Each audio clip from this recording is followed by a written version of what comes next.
Welcome back again. The players tonight are vying for that $50,000 prize, but more importantly, the second seat at the $1 million table. They'll be joining Andrew Rogers from Montgomery, Minnesota. He's got the glasses, the do-rag going. I'm scared of him, and I'm sitting up here. I call. And Rogers absolutely in command. I mean, he is absolutely taking Perry Friedman to school. And he makes it. That's it. Rogers has done it again. $50K to the good and a chance at 7 figures in the spring.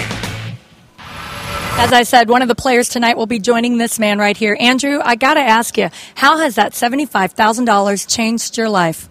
It paid a lot of bills, got braces for the kids. The wife bought herself a car right away.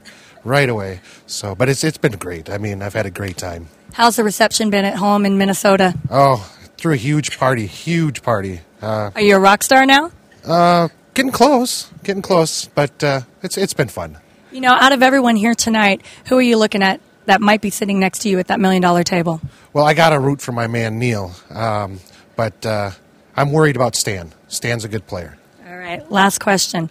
How tough is it for you to sit here and wait until March to get a chance at that $1 million? You know, when I'm awake, I don't think about it, but I dream about it every single night.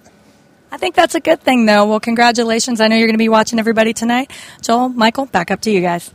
All right, Leanne, good question, because he does have to wait till March. But here's a guy who plays poker regularly, so we know that Andrew Rogers is going to be sharp once he gets to the $1 million table. But Joel, he has the big advantage of watching every episode of the Poker Dome between now and March, making his personal scouting report, and anybody who's going to try to beat him for that $1 million Player one is going to have to come up with some new tricks. Raise.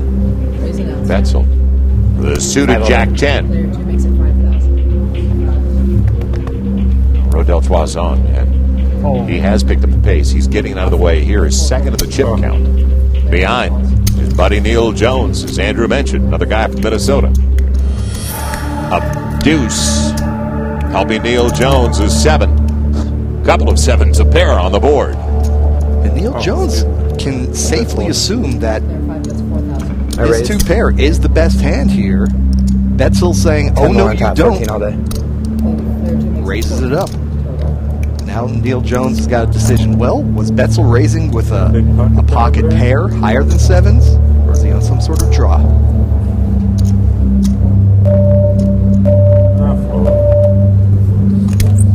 Well, Betzel made the bold move, and it paid off with the raise. Good read. Just a couple of weeks ago, and a guy that's out of work. He worked at a furniture warehouse for a long time, so out of work, picking up 25, maybe 50,000 tonight. Man, the man from Michigan knew it was a huge, huge win. I kind of feel like it was meant to be. Like, I remember sitting at the table with, I think, 3 of us left and thinking to myself, I have to get this done, or it's going home and scraping by the bottom and trying to get by again. A lot of people, friends, you know, relatives, whatever, talk about, man, you're 1 game away from $1 million. I feel a lot of pressure on my shoulders now. Like, everyone kind of, now that you won, expects you to win again.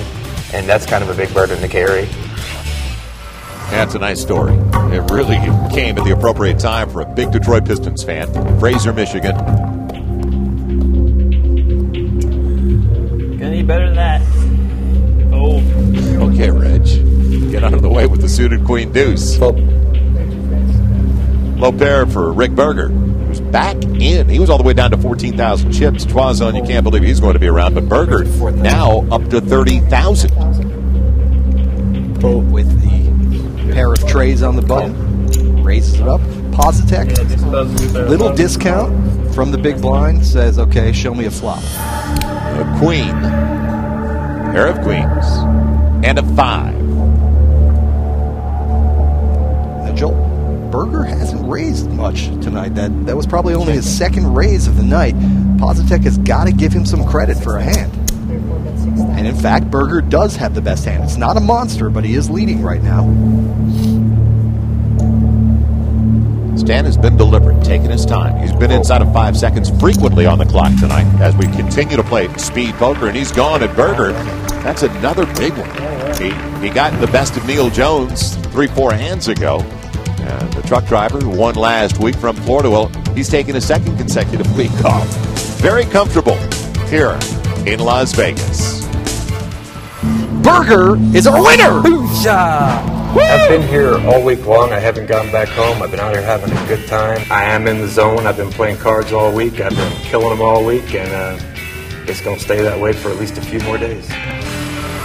Well, he's got two big fans at home we know that are pulling for him. And that's his two boys that are 20 and 19 now, Justin and Jason. That's a good story. Staying here in Vegas, that's a dream for a lot of people. Man, if I were coaching him, I would have sent him back to Florida, said, rest, relax, get away from this place. But Rick Berger's in stroke. He's been staying at the table and slaughtering the games.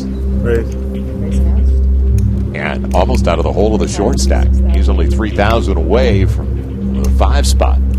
Jones making a position raise. He's on the button with that Jack-9. And so long as Positek or Britton don't pick up a legitimate hand, Jones is going to steal the blinds. Well, Reg Britton close to the short stack, so he's not going to gamble and take chances here at this early. Someone tonight is going to be sitting at the $1 million table in March along with Andrew Rogers, and isn't going to be Reg Britton. He has been on some kind of streak. He was almost the short stack when Rick Berger was down there. Now instead, the hot hand early was Stan Positek, but he is the short stack.